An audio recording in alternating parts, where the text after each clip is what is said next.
estudá-la. Bem, a primeira coisa que nós temos que analisar é que existe uma promessa feita por Deus na sua palavra.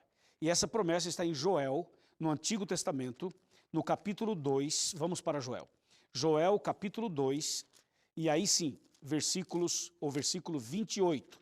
Esse texto de Joel, vale a pena você conferir comigo, porque é um texto muito conhecido. Vamos aqui pegar Joel, aqui está. Joel, capítulo 2, versículo 28, que diz assim: E acontecerá depois que derramarei do meu espírito sobre toda a carne. Vossos filhos e vossas filhas profetizarão, vossos velhos sonharão e vossos jovens terão visões. Agora vamos voltar um pouquinho em Joel 2, verso 23, que diz assim: Alegrai-vos, pois, filhos de Sião, regozijai-vos no Senhor vosso Deus, porque ele vos dará em justa medida a chuva, fará descer como outrora a chuva temporã e a chuva serôdia. Essas são expressões para se referirem a um derramamento do Espírito Santo. A chuva temporã era a chuva que vinha na época do plantio, quando se plantava a semente. E a chuva serôdia era a chuva que vinha no período da colheita. Então a Bíblia usa essas duas expressões para se referir a um derramamento do Espírito Santo. O Espírito Santo é derramado no início da vida cristã para que você possa iniciar a sua caminhada cristã. Mas a chuva serôdia, que é o poder do Espírito, é derramado no final dos tempos para a conclusão da obra, para a colheita final das almas para o reino de Deus. Portanto, Joel descreve uma promessa, que nos últimos dias Deus derramaria do seu Espírito sobre toda a carne. Agora, esse derramamento do Espírito prometido em Joel e confirmado e repetido em Atos dos Apóstolos, precisa ser muito bem compreendido. Por exemplo, no dia de Pentecostes, em Atos 2, os discípulos estavam reunidos no cenáculo, orando, buscando sabedoria de Deus e buscando o poder do Espírito. De repente, eles escutam, eles ouvem um barulho e desce sobre eles o Espírito Santo. E eles começam a falar em outros idiomas. Atenção, a língua que eles falaram no Pentecostes não era uma língua estranha, era uma língua eram línguas de outras nações. Não sei se você me entende. De outras nações. E Deus os ensinou a falar em outros idiomas, porque no Pentecostes, que era uma festa que havia em Jerusalém, todos os anos, vinha pessoas de todos os países e de todos os povos da terra, vinham para Jerusalém, para adorar e para participar de uma festa religiosa, chamada Pentecostes. Então o que Deus fez? As pessoas vinham dos seus países, de suas nações, para Jerusalém, e Deus então derramou o Espírito sobre os apóstolos, os discípulos, e eles começaram a falar nas línguas daquelas pessoas, e lá em Jerusalém, então, eles começaram a pregar o Evangelho no idioma das pessoas. Então Pedro pregava num idioma para um grupo de pessoas, João pregava em outro idioma para um grupo de outras pessoas, Tiago para outro, e cada um foi pregando em um idioma e atendendo as pessoas que estavam em Jerusalém. Isso foi uma revolução, isso foi o que a gente chama de Pentecostes. A festa era a festa de Pentecostes e a expressão Pentecostes passou a ser usada para esse derramamento do Espírito e para esse momento em que os discípulos passaram a falar em outros idiomas. Veja o que diz Atos 2 sobre isso. Atos dos Apóstolos, capítulo 2. Aqui está, versículos, a partir do versículo 1, diz assim: Ao cumprir-se o dia de Pentecostes, estavam todos reunidos no mesmo lugar. De repente veio do céu um som, como de um vento impetuoso, e encheu toda a casa em que estavam assentados. E apareceram distribuídas entre eles línguas como de fogo, e pousou uma sobre cada um deles. E todos ficaram cheios do Espírito Santo e passaram a falar. Veja, passaram a falar em outras línguas, segundo o Espírito lhes concedia que falassem. Bom, se eles receberam o Espírito Santo e passaram a falar, então o dom é de língua, não é de ouvido. Não diz aqui, eles passaram a ouvir, diz, eles passaram a falar em outras línguas, entende? Então, já vamos desmistificar e já tirar uma dúvida. O dom ali era de línguas, não era de ouvido. Porque tem gente que pensa que os discípulos falaram na língua deles e quando a voz chegava nas pessoas, chegava em outro idioma. Por exemplo, eu estou falando aqui em português e o Max, que é meu câmera, está me ouvindo em alemão, por exemplo. Se fosse assim, se eu falasse em português aqui e o Max escutasse em alemão, então o dom não é de língua, o dom é de ouvido. Entendeu?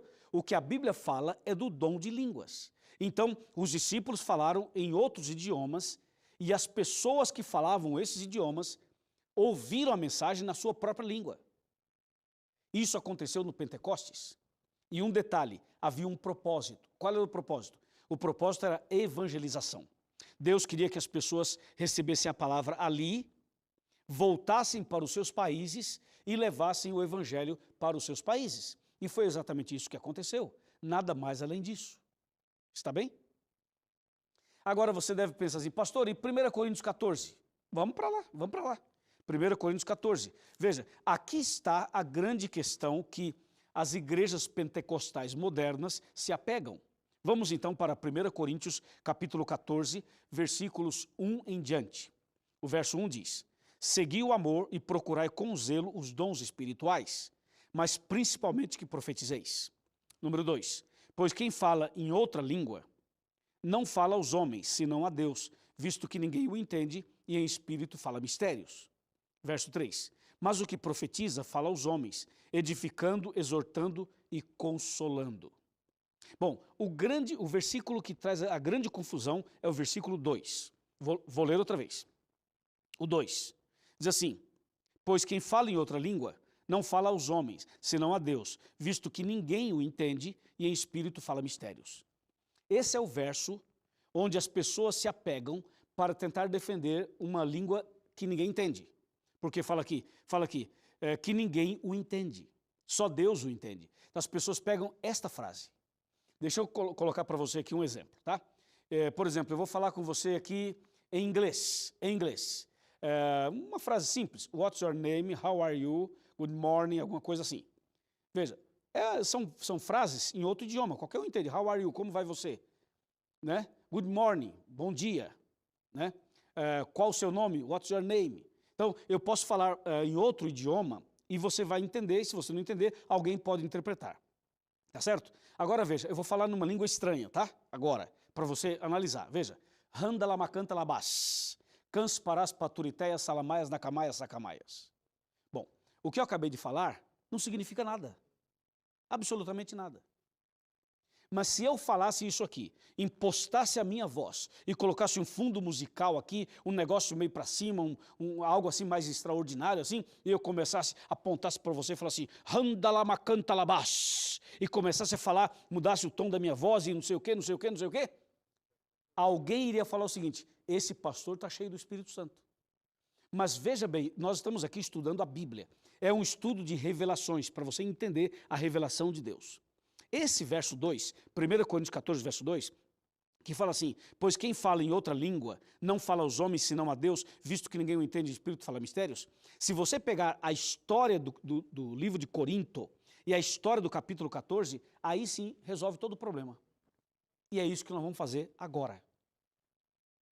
Você sabia que Corinto era uma cidade grega?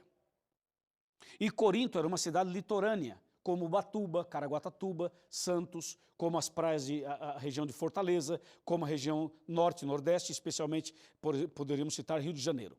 Então, era uma cidade litorânea. E toda cidade litorânea é turística.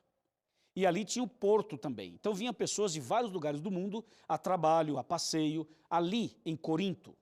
E como vinham pessoas de vários lugares do mundo, cada um falava a sua língua, cada um falava o seu idioma. E no dia de culto, essas pessoas iam para a igreja, para o templo, para o culto, normal. Só que, ao chegarem na igreja, virava uma confusão, porque cada um queria falar no seu idioma. E ninguém entendia, estava virando uma confusão. E Paulo estava com um problema, porque a igreja de Corinto, além de ter essa confusão de idiomas, tinha também adultério, tinha também inveja, tinha também ciúmes, tinha fornicação, tinha uma série de coisas, como diz 1 Coríntios 3, 1 Coríntios 5, 1 Coríntios 7. Se você analisar o capítulo 3, o 5 e o 7 de 1 Coríntios, você vai ver que a igreja de Corinto era uma igreja problemática, extremamente problemática, cheia de pecados, de rebeldia. Uma igreja com essas características não pode ter o Espírito Santo, o poder do Espírito Santo.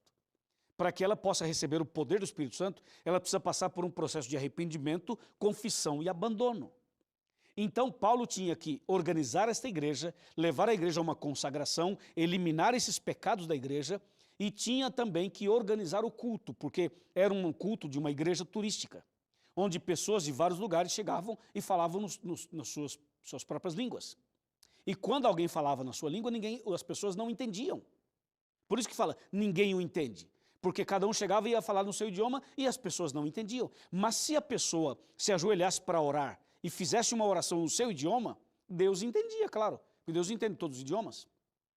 Então, o que o texto está falando aqui, porque quem fala em outra língua não fala aos homens, senão a Deus, visto que ninguém o entende, e em espírito fala mistérios, é porque a pessoa, quando está em oração, ele pode orar em alemão, em francês, ele pode orar em belga, ele pode orar em qualquer língua, em grego, hebraico, aramaico, em português, em inglês, em qualquer idioma, Deus entende. Mas, no caso de Corinto, se as pessoas tentassem pregar e falar em público e testemunhar e fazer pedido de oração, cada um no seu idioma, ninguém entenderia nada. Por quê? Porque as pessoas estavam falando nas suas próprias línguas. Então, o que Paulo fez? Paulo, aqui no capítulo 14, ele fala assim, pessoal, vem cá. É o seguinte, vamos organizar esse culto? Se alguém for falar em outro idioma, que seja 2 ou quando muito 3, e que haja intérprete.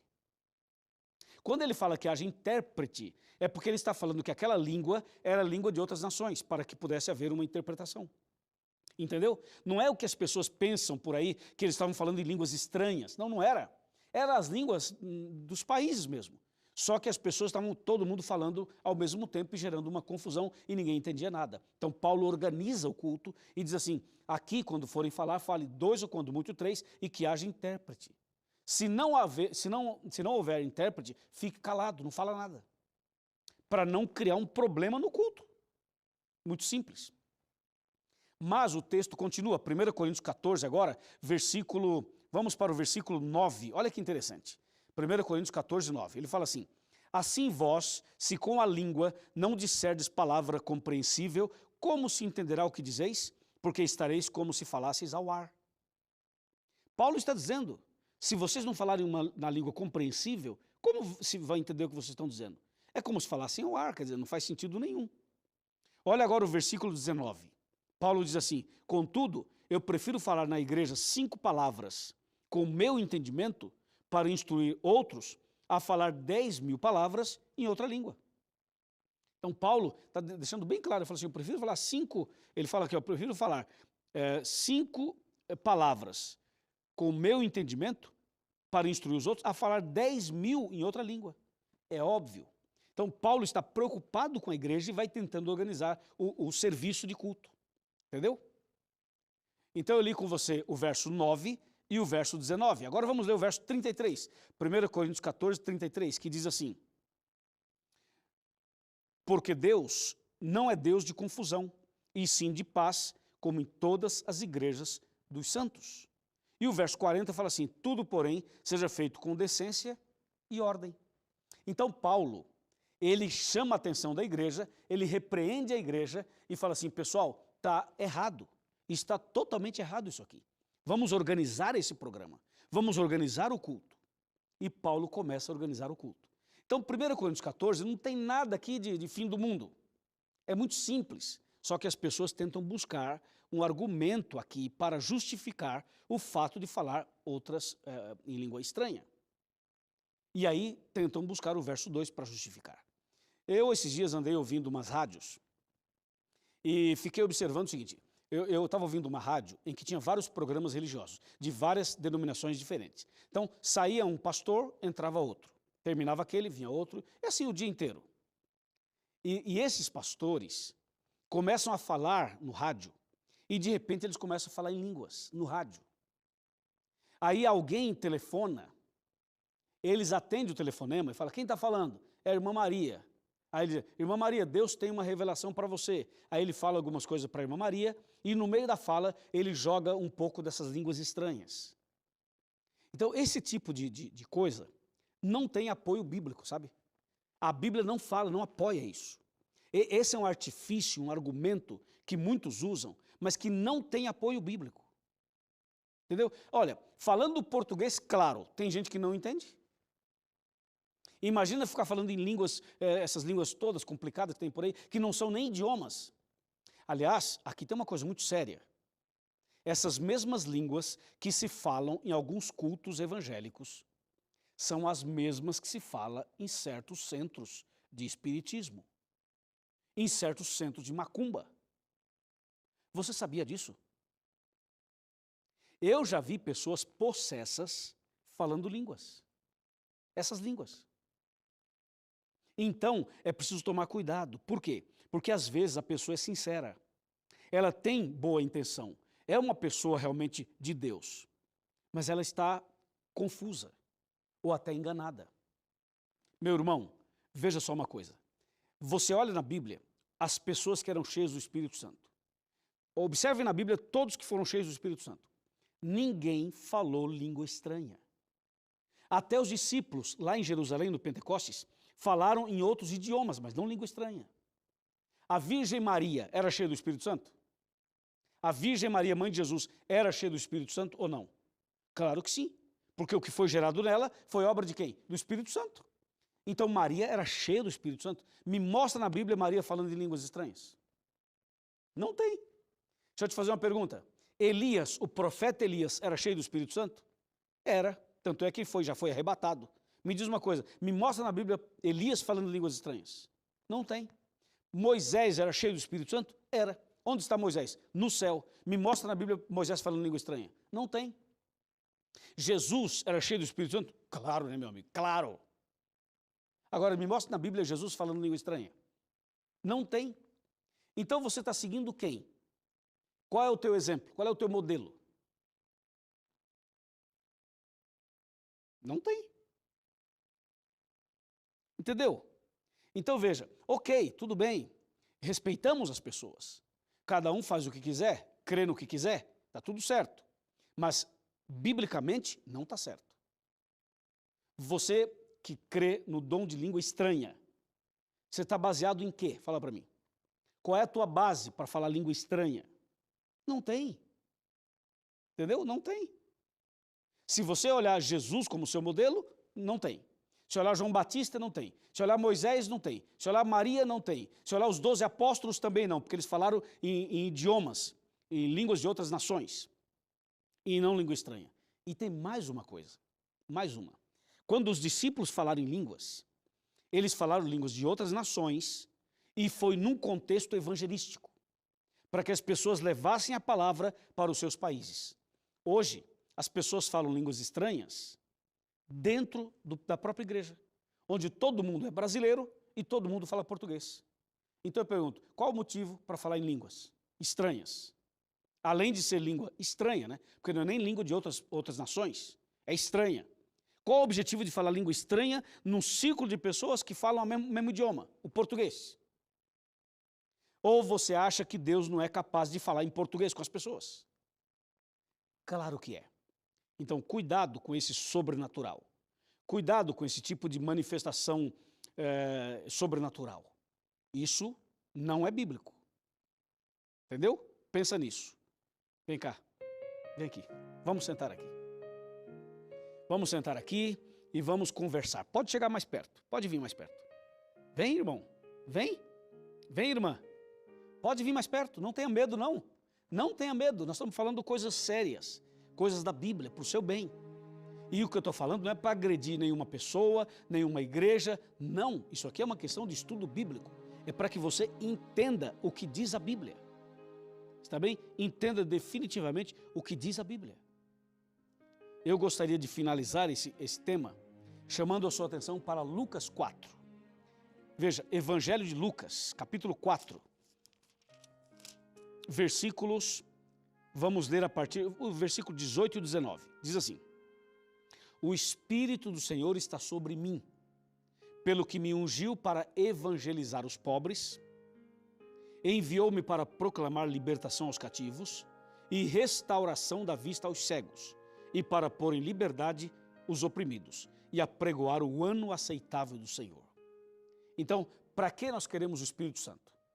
Para a gente ficar orgulhoso de que temos o Espírito Santo? Não. Para que eu e você queremos o Espírito Santo? A Bíblia diz, o Espírito Santo vem para moldar o nosso caráter, transformar nossa vida e para nos usar na pregação do Evangelho.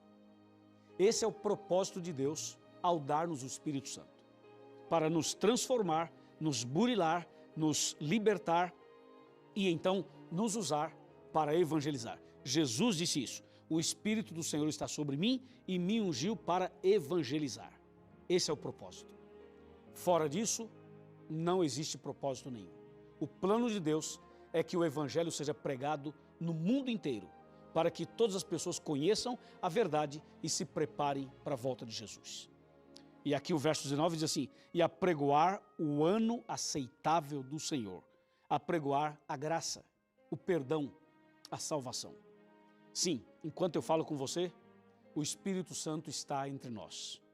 Ele está aqui no estúdio, está na sua casa, na sua sala, na cozinha, no quarto, está onde você está agora. O Espírito Santo está em toda